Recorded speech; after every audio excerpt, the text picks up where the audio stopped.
Welcome to the deep dive. Today we're jumping right into a really complex but vital area, anti-epileptic drugs or AEDs. Yep, we're digging into seizure management using pharmacology and the nursing process as our guide. We'll be looking at how seizures happen, how these drugs work, the key players like phenytoin, and the critical nursing points you absolutely need to know. Exactly. The goal is to cut through the complexity. We want to give you the core pathophysiology, the drug mechanisms, the main classes, side effects, and what you, as the caregiver, need to do. Think of it as a clinical shortcut. Okay, first things first, language. People mix these terms up all the time, right? Epilepsy, seizure, convulsion. Let's clarify for the listener. Good place to start. So epilepsy is the big picture, the chronic disorder, the pattern of recurrent seizures. Got it. And a seizure. That's the specific event, a brief episode where there's abnormal electrical firing in the brain's nerve cells. Which sometimes leads to a convulsion. Right. A convulsion is the physical part. We often picture that severe seizure with the involuntary muscle spasms and contractions. But we use AED, anti-epileptic drug, because they treat more than just convulsions. Precisely. AED covers meds for all types of seizure activity, not just the ones that involve shaking. It's a much better term. So let's talk causes. Why do these electrical storms happen in the brain? Well, fundamentally, it's dysfunction in the central nervous system. You get this excessive electrical discharge, mainly in the cerebral cortex. Neurons just get hyperactive. And where does that come from? Is it always something identifiable? Not always. About half the cases are what we call primary or idiopathic, meaning we can't pinpoint a specific cause, might be genetic. And the other 50%? That's secondary or symptomatic epilepsy. There, you can point to a cause, maybe a head injury, a stroke, an infection, a tumor, something acquired. Does knowing the cause change the drug treatment much? It definitely guides the overall strategy, but AEDs are usually needed for both types. Now, how we classify the seizures themselves has changed, and that does impact drug choice significantly. Right. We've moved on from terms like grand mal and petit mal. We have. The newer ILA classification from 2017 is much more descriptive. It focuses on where the seizure starts in the brain. So what are the main categories now? We talk about generalized onset, focal onset, which used to be called partial and unknown onset. And knowing if it's focal matters because... Because if you know it starts in one specific area, you can often use more targeted drugs, maybe with fewer side effects. It really refines the treatment approach. Okay. Within generalized, there's the tonic-clonic type, the stiffening then jerking phase. Everyone kind of knows that one. Yes, that's the classic presentation. Tonic phase is the contraction. Clonic is that alternating contraction and relaxation. But there's a major complication we need to highlight, the really dangerous one. Absolutely. Status epilepticus. This is a critical medical emergency. What exactly happens in status? It's basically multiple seizures happening one after another with no recovery time in between. The brain just keeps firing abnormally. And the consequences. Severe. It can lead to hypoxia, lack of oxygen to the brain, permanent brain damage, and even death if it's not stopped quickly. Time is absolutely critical. So what do you use to break that cycle right away? The go-to drugs are diazepam and lorazepam, usually IV. Why those two specifically? Because they work fast, they enhance GABA, the brain's main inhibitory neurotransmitter, essentially hitting the brakes on that excessive electrical activity immediately. You need to stop the seizure now. Okay, so that covers the why and the immediate emergency. Let's talk about the long-term goals and how these AEDs actually work day to day. Right. The main goal isn't always zero seizures, though we achieve that for about 70% of patients on just one drug, which is pretty good. So what is the main goal then? It's really about quality of life. Trying to reduce seizure frequency as much as possible while, and this is key, minimizing the side effects and toxicity from the drugs. These are often lifelong meds, remember? Makes sense. Let's get into the mechanism of action, the MOA. How do they actually quiet down those overactive nerves? It mostly comes down to controlling the movement of ions across the nerve cell membranes, things like sodium, potassium, calcium, magnesium. So manipulating the electrical signal. Exactly. The idea is to stabilize those membranes, make them less excitable. This leads to three main effects. Okay, what are they? One, they raise the threshold for activity in the motor cortex, so it takes more stimulation to make a nerve fire. Two, they limit the spread of a seizure if one does start. And three, they slow down the speed of nerve impulse conduction. And you mentioned GABA earlier, the brain's brake pedal. That's important too. Hugely important. Many AEDs work by boosting GABA levels or making GABA receptors work better.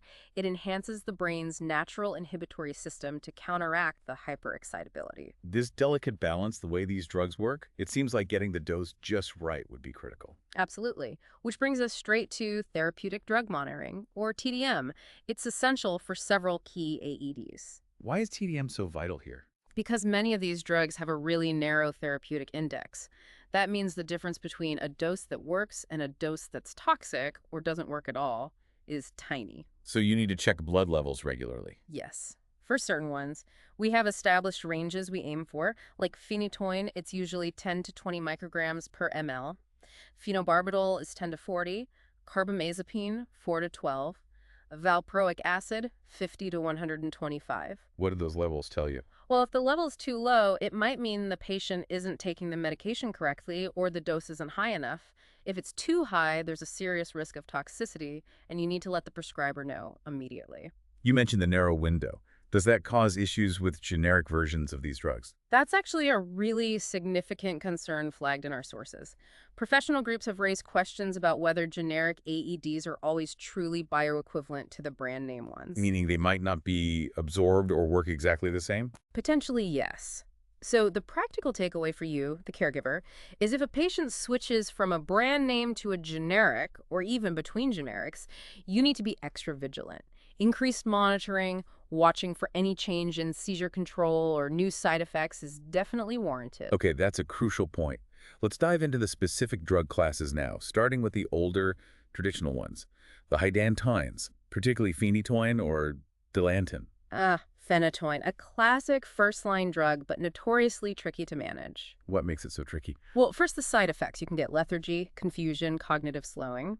Long-term, the really specific ones are gingival hyperplasia, that overgrowth of the gum. Requires really good dental hygiene. Absolutely meticulous. And then things like acne, hirsutism, excess hair growth, and something called dilantin facies, a sort of coarsening of facial features. And what happens if the levels go above that 20 mg/ml target? Toxicity signs appear pretty quickly. Nystagmus, those jerky eye movements, ataxia, which is poor coordination, and in severe cases, encephalopathy, which is brain dysfunction. You mentioned it's tricky kinetically, too. What does that mean? Two big things. One, it's highly protein bound. So if a patient has low albumin levels in their blood, maybe they're malnourished or have liver disease, more of the drug is free and active, increasing the risk of toxicity even if the total level seems okay. And the second thing? It's a major hepatic enzyme inducer. It revs up the liver enzymes that break down other drugs. Like? The big one is oral contraceptives. Phenytoin can make them less effective. That's a critical piece of patient teaching, especially for women of childbearing age. And giving phenytoin intravenously, that has some serious warnings attached. Oh, absolutely critical nursing knowledge here. RD phenytoin must be given slowly, no faster than 50 milligrams per minute in adults. Why so slow? And it must be diluted only in normal saline, no dextrose. And use a filter. Okay, saline only, filter, slow push. What happens if it's given wrong, like into the tissue? It's incredibly caustic. If it infiltrates or is given subcutaneously, it can cause severe tissue damage, necrosis, sloughing, even leading to amputation in the worst cases. It's a high-alert medication for IV use. Which is why fosphenytoin was developed, I assume, to avoid that IV risk. Exactly. Fosphenytoin, brand name Cerebix, is a prodrug. It gets converted to phenytoin in the body, but it's water-soluble and much less irritating to veins. So it's safer to give IV? Much safer. You can give it faster to up to 150 milligrams of phenytoin equivalents, or PE, per minute. And it can be given intramuscularly if needed. But still needs caution. Oh, yes. It has its own black box warning regarding cardiac monitoring during infusion and limiting that rate. Still needs careful handling. Okay, moving on. What about the barbiturates, like phenobarbital? Phenobarbital and its cousin primidone, which gets metabolized to phenobarbital. These are older, very low cost, so you still see them used a lot globally. Advantages, disadvantages. Big advantage. Very long half-life. Often allows for just once-a-day dosing, which is great for adherence. Main downside is sedation, although people often develop tolerance to that. Any specific populations to watch out for? Yes, children. They can sometimes have a paradoxical reaction. Instead of getting sleepy, they might become restless, agitated, or excited. And like phenytoin. It's also a potent hepatic enzyme inducer. Same issue, speeds up the metabolism of other drugs, so you always have to check for interactions. Got it. Now, the iminostilbenes. Carbamazepine or tegretol, another first-liner. Yes, for focal and generalized seizures. But, important caveat, it can actually make certain types, like myoclonic or absent seizures, worse. So diagnosis is key. And carbamazepine has that unique kinetic property, autoinduction. Right, autoinduction. This is really important. For the first couple of months of therapy, the drug actually stimulates the liver enzymes that break itself down. So the drug levels can drop over time even if the patient takes it correctly. Exactly. You might see effectiveness decrease after the first month or two. It means you need to anticipate this, monitor levels, and potentially increase the dose proactively. Any food interactions to warn patients about? Yes, a big one. Avoid grapefruit and grapefruit juice completely. It inhibits carbamazepine metabolism and can sharply increase levels, leading to toxicity. No grapefruit. Is oxcarbazepine similar? It's a chemical cousin, yes. But a key difference is that oxcarbazepine is not a significant hepatic enzyme inducer like carbamazepine. So fewer drug interactions. Generally, yes. That often makes it a preferred choice if the patient is on multiple other medications. Okay, let's shift gears to some other key AEDs, maybe ones known for specific risks. Valproic acid. Valproic acid depakote, depakine, very useful for generalized seizures, also Yeah. used a lot in bipolar disorder. But it comes with serious warning. It does. The two major ones are hepatotoxicity, liver damage, and pancreatitis. Both can be life-threatening. Requires careful monitoring of liver function and watching for abdominal pain. Any specific administration tips for valproic acid? Yes, the oral forms, tablets, or capsules should not be taken with milk or carbonated drinks, as it can affect absorption or cause irritation. Usually take with food or water. All right. What about lamictal? Lamotrigine is used for various seizure types, including Lennox-Gastaut syndrome, but the absolute critical thing here is the rash risk. Not just any rash, right? No, this is the potential for Stevens-Johnson syndrome, or SJS. It's a severe, potentially fatal skin reaction. Looks almost like a burn. How do you minimize that risk? Slow titration. The dose has to be increased very gradually over months. Starting too high or increasing the dose too quickly is what dramatically increases the risk of SJS. Patience is key. Let's touch on levetiracetam, or Keppra. Seems very popular, often well tolerated. It is popular. Its exact mechanism isn't fully understood, which is interesting. And a convenience is that routine blood level monitoring usually isn't needed. But there's a catch. Yes, the main thing to watch for is behavioral or psychiatric changes. Things like increased anxiety, agitation, hostility, irritability, and sometimes even suicidal thoughts or actions. That's serious. Is that risk unique to Keppra? Well, all AEDs carry a black box warning about increased risk of suicidal thoughts and behavior, but it seems particularly noted as something to monitor closely with levetiracetam. Okay. And quickly, gabapentin and pregabalin, Neurontin and Lyrica. Right. While they can be used as add-on therapy for seizures, you probably know them better for treating other things. Neuropathic pain. Exactly. Gabapentin is chemically related to GABA, used a lot for nerve pain. Pregabalin, which is a Schedule V controlled substance, is used for nerve pain, postherpetic neuralgia, and fibromyalgia. Side effects mostly CNS. Yeah, primarily dizziness, drowsiness, fatigue. Generally considered to have a better side effect profile than many of the older AEDs, but still need monitoring. This is a lot to keep track of. Which brings us squarely to the nursing process. Before giving any AED, what's essential in the assessment? Okay, baseline is key. Get a full health history, allergies, other meds, any contraindications like liver or kidney disease. Then, a thorough neuroassessment. What does that involve? Checking reflexes, vision, their gait, how they speak, and really listen if they describe an aura. The warning sign before a seizure. Yes, that specific feeling or sensation. Documenting that is really important. And baseline labs are crucial too. CBC, liver function, kidney function, clotting studies, especially for drugs like carbamazepine and valproic acid with known organ toxicity risks. Okay, assessment done. Now, implementation, actually giving the meds. What's the absolute #1 rule? Never ever stop AEDs abruptly. Can't emphasize that enough. Suddenly stopping them is a major trigger for withdrawal seizures, potentially even status epilepticus. So tapering off is essential if they need to be stopped or changed. Always under medical supervision. And for ongoing therapy, consistency is vital. Dosing needs to be around the clock to maintain stable blood levels, not just, 3 times a day whenever. Specific timing matter. Administration tips for oral doses. Generally, take them with food and about 6 to 8 ounces of fluid to minimize stomach upset unless there's a specific reason not to. If it's a suspension, shake it really well before measuring. And no crushing long-acting pills. Definitely not. Extended release or long-acting tablets or capsules should never be crushed, broken, or chewed. There are some exceptions, like Depakote sprinkles, which can be put on soft food, but generally, altering the formulation messes up the release mechanism. Let's talk about managing an active seizure. What are the immediate priorities? Seizure precautions. Priority one is always airway. Maintain an open airway chin lift, jaw thrust if needed, get the person onto their side immediately, the recovery position.